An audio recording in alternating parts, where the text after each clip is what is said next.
Hello বন্ধুরা, আজকে আমরা ফেসবুকের ফ্রেম কিভাবে তৈরি করতে হয় সেটি শিখব।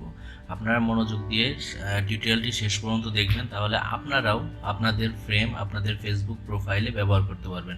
আমরা যেমনটি বাংলাদেশ ক্রিকেট টিম অথবা বিভিন্ন সময় বিভিন্ন দিবসের সময় আমরা বিভিন্ন ফ্রেম ব্যবহার করে থাকি, ঠিক সেই রকম একটি ফ্রেম আপনি নিজে তৈরি করে আপনার নিজের মতো করে তৈরি করে আপনি সেটি ফেসবুকে পাবলিশ করতে পারবেন। আপনি নিজেও ব্যবহার করতে পারবেন এবং অন্যরাও ব্যবহার করতে পারবে। তো আসুন কিভাবে ফ্রেমটি তৈরি করা যায় সেটি আমরা চলে যাই টিউটোরিয়ালে। তো শুরুতে আপনাকে কিছু ফাইল ডাউনলোড করে নিতে হবে অথবা এইসব তৈরি করে নিতে হবে ফটোশপে। আমি জাস্ট আগেই তৈরি করে রেখেছি এরকম একটি ডিজাইন, আপনারা খেয়াল করুন। এটি তৈরি করা খুব বেশি কঠিন কিছু না, আর যদি আপনাদের কাছে না থাকে তো আমি প্রোভাইড করতে পারবো, সমস্যা নেই। তো এরকম একটি ফাইল আপনারা বানিয়ে নেবেন, পিএনজি ফাইল। আর আপনারা যে লোগোটি ব্যবহার করবেন, যেমন আমি এই লোগোটি ব্যবহার করব, এই জন্য এই লোগো আমি রাউন্ড শেপ আকারে বানিয়ে রেখেছি। তো এরকম একটি লোগো তৈরি করে রাখবেন। তারপর শুরুতে আপনাদেরকে ফটোশপ ফাইলটি অন করতে হবে। তারপর আপনি একটি নিউ ফাইল নেবেন। নিউ ফাইল নেওয়ার পর এখানে কাস্টমসে ক্লিক করার পর আপনার এখানে পিক্সেল সিলেক্ট করবেন। তারপরে আপনার পিক্সেলটি হবে 2000, উইডথ হবে 2000, হাইট হবে 2000। তারপর আপনারা এখানে রেজুলেশন দিবেন 720, 8GB 8 বিট। আর ব্যাকগ্রাউন্ডটি আপনারা ট্রান্সপারেন্ট করে দিবেন। এইটুকু সেটিংস আপনাদেরকে শুরুতে করতে হবে, মনে রাখতে হবে। তারপর আপনার ক্রিয়েটে ক্লিক করবেন। ক্রিয়েটে ক্লিক করার পর আমরা যে স্টক ফাইলগুলো রেডি করেছিলাম সেই ফাইলগুলো আপনারা এখানে ইনপুট করব, যেমন এই ফ্রেমটি। তারপর আমি সাবস্ক্রাইব বাটনের জন্য এই পিএনজি ফাইলটি সিলেক্ট করব এবং আমার লোগোটি সিলেক্ট করলাম। তারপর ওপেন। এখন শুরুতেই আমার এই ফ্রেমটিকে আমার ওই পেজে নিয়ে আসতে হবে। কমান্ড এ, কমান্ড সি প্রেস করে এখানে কমান্ড এ প্রেস করতে পারেন। তারপর আপনি আপনার প্রয়োজন মতো ফ্রেমটিকে এখানে বসিয়ে নেবেন। এরপর আপনাদের প্রথম ধাপটি শেষ। এরপর আপনাদেরকে লোগোটি নিয়ে আসতে হবে। লোগোটি এনে এখানে ছেড়ে দিলাম। দেওয়ার পর আপনারা এখানে খেয়াল করবেন, যদি এখানে কনভার্ট টু স্মার্ট অবজেক্ট এই টিকটি না দেন তাহলে আপনার ইমেজ ছোট বড় করার সময় আপনার ইমেজ কোয়ালিটি নষ্ট হয়ে যাবে। লোগোটি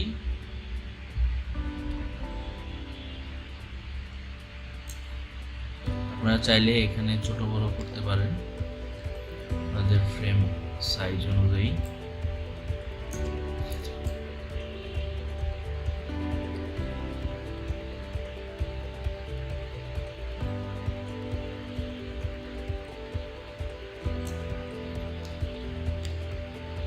তো আমি আমার ফ্রেমের মাপ মতো এটি সেট করছি, আপনারা আপনাদের এই ফ্রেমের মাপ মতো সেট করে নিতে পারবেন।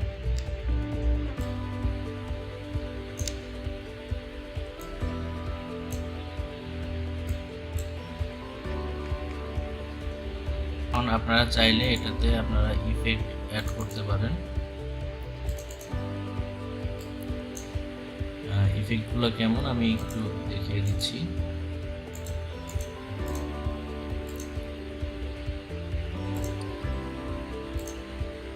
স্ট্রোক অ্যাড করতে পারেন। স্ট্রোকের আপনারা কালার আপনাদের পছন্দ মতো দিতে পারেন। এখানে হোয়াইটটাই ভালো লাগে, তারপর আপনারা যদি চান এখানে অন্যান্য কালারও ব্যবহার করতে পারেন।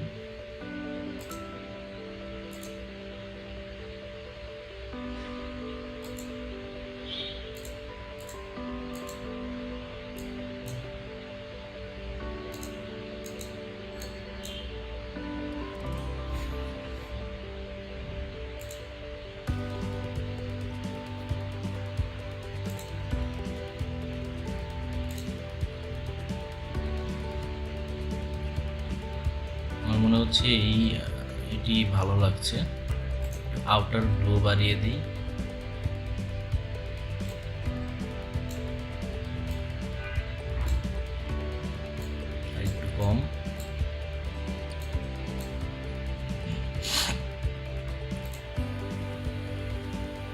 ড্রপ শ্যাডো দিতে পারেন। যেহেতু এখানে আউটার গ্লো ব্যবহার করেছি এই জন্য আমি ড্রপ শ্যাডো ব্যবহার করব না এখানে। তো আমাদের লোগোর কাজ মোটামুটি শেষ। সাদাই ব্যবহার করি।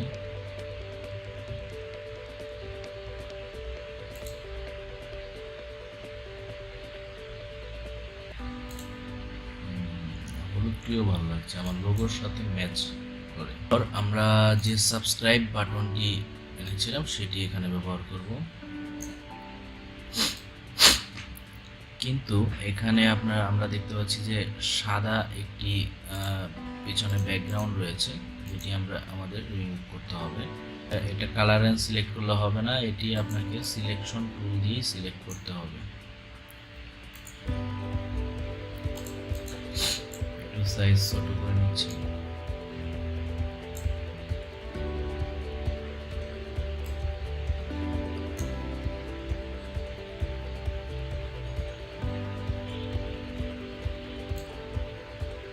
মাঝখানে যে সিলেকশনগুলো হয়েছিল সেগুলো আমি করে দিলাম। একটু বাইরের দিকে চলে গেছে।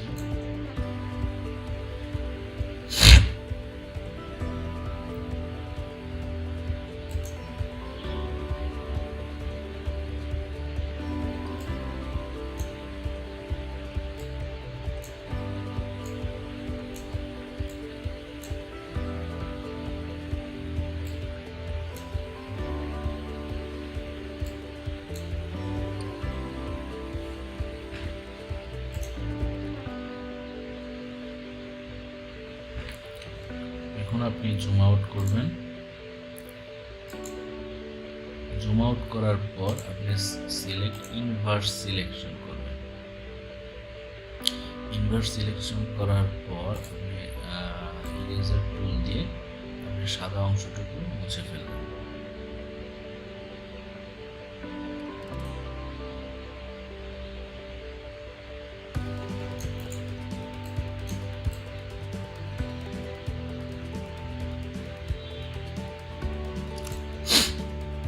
মুছে ফেললাম। এখন খেয়াল করে দেখুন, সরি, এখানে আপনি ডিসিলেক্ট করে ফেলবেন। এখন আমি যদি এখানে সাবস্ক্রাইব বাটনটি সরাসরি এখানে রেখে দিই, তাহলে আমার ব্যাকগ্রাউন্ড যেহেতু লাল, সো এখানে একটু প্রবলেম হচ্ছে, সেই লালের সাথে মোটেও ম্যাচ করছে না। তো আমি চাইলে এখানে কালারটি একটু চেঞ্জ করে দিতে পারি।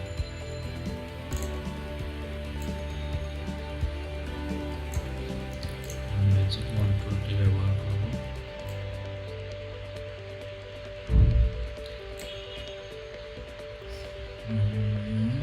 এখন এখান থেকে আপনারা পেইন্ট বাকেট টুলে যাবেন।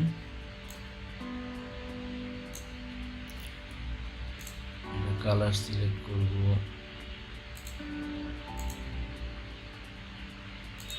ব্লু, তারপরে এখানে ব্লু দিই।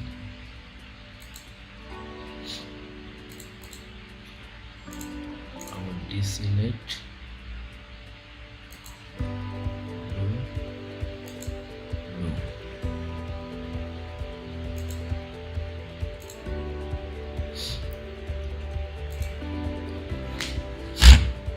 আমাদের সাবস্ক্রাইব বাটন মোটামুটি তৈরি হয়ে গেছে। এখন আমরা আবার সেই স্ক্রিনে চলে আসলাম। তারপরে এই সাবস্ক্রাইব বাটনটিকে আপনাদের পছন্দ মতো জায়গায়, যেখানে ভালো লাগে সেখানে বসিয়ে দিতে পারেন।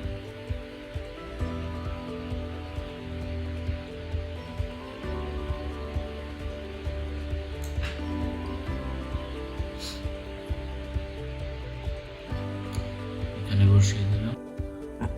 আপনারা এখানে এই লেয়ারটির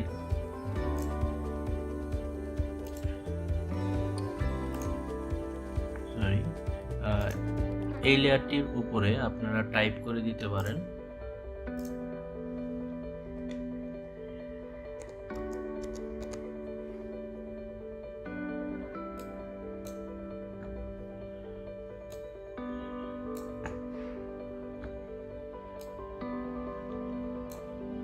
প্লিজ কথাটি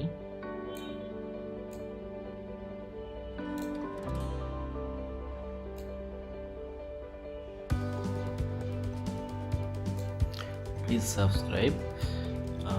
এরপর আপনারা চাইলে এটি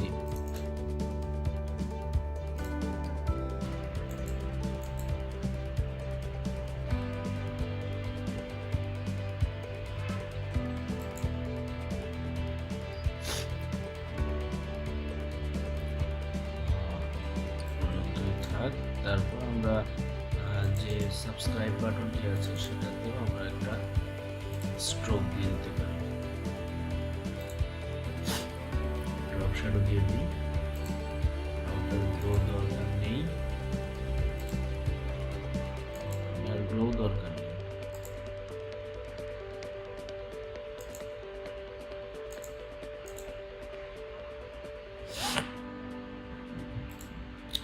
আপনার এই ফ্রেমটি কিন্তু একদম প্রফেশনাল মানের মনে হচ্ছে। এখন আপনাদের কাজ হচ্ছে এই ফাইলটিকে আপনারা সরাসরি সেভ এসে দিয়ে এটি আপনার একটা নাম দিয়ে দিবেন, মেকশপ প্রো, আর এটি আপনারা পিএনজি ফরম্যাটে সেভ করবেন। আমরা পিএনজি ফরম্যাটে ডেস্কটপে সেভ করে দেব।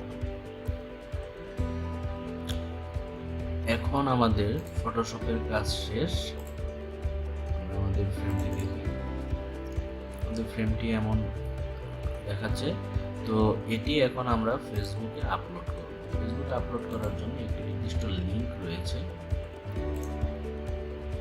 লিঙ্কটি আমি আপনাদেরকে ডেসক্রিপশন বক্সে দিয়ে দেব। আপনারা তারপরেও ভিডিওতে খেয়াল করুন, এই লিঙ্কে আপনাকে যেতে হবে। আপনার ফেসবুক আইডি লগ ইন করার পর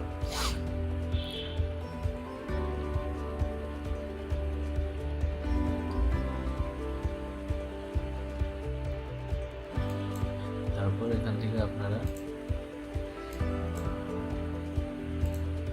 ক্রিয়েট ফ্রেমে যাবেন। ক্রিয়েট ফ্রেমে যাওয়ার পর গেট স্টার্টেড, এরপর প্রোফাইল পিকচার,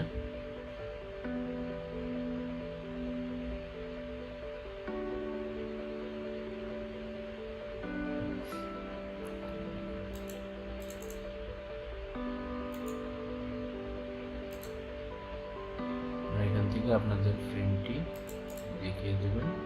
দেখুন একদম পারফেক্ট ম্যাচ হয়েছে।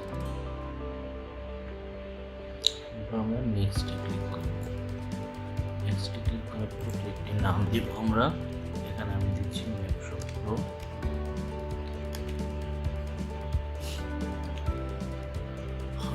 Available anywhere, make active right away schedule, keyword ব্যবহার করতে পারি,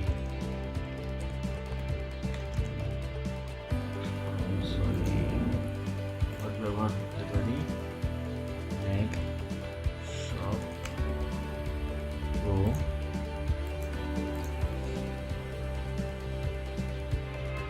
এরপর আমরা চলে যাব next.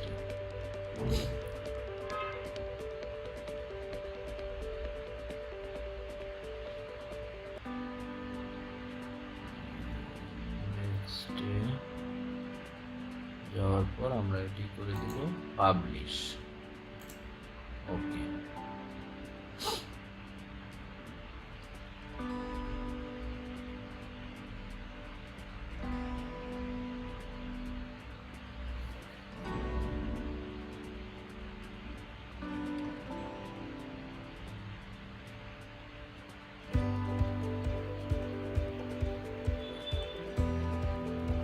your frame has been published. Your frame will soon be available for people to use on their profile picture. কিছুক্ষণ সময় নেবে, আপনার এটি পাবলিশ হয়ে গেছে। যখন এটি সবাই ব্যবহার করার উপযোগী হবে তখন এখানে অ্যাক্টিভের জায়গায় অ্যাক্টিভ হয়ে যাবে এবং রিভিউর জায়গায় আপনার সেটি ওকে দেখাবে। তো এভাবেই আপনারা আপনাদের নিজস্ব ফ্রেম আপলোড করতে পারেন এবং সেটি ব্যবহার করতে পারেন। তো আজকের ভিডিও যদি ভালো লেগে থাকে তো অবশ্যই লাইক করবেন, আর যদি ভিডিও সম্পর্কে কোনো ধরনের প্রশ্ন থেকে থাকে একটু জানাবেন অবশ্যই। আর আমার চ্যানেলে যারা সাবস্ক্রাইব করেনি তারা এখনই সাবস্ক্রাইব করে ফেলুন, আর যারা সাবস্ক্রাইব করেছেন তাদেরকে অসংখ্য ধন্যবাদ আমার চ্যানেলের সাথে থাকার জন্য। সবাই ভালো থাকবেন, সুস্থ থাকবেন, আশা করি। আল্লাহ হাফিজ।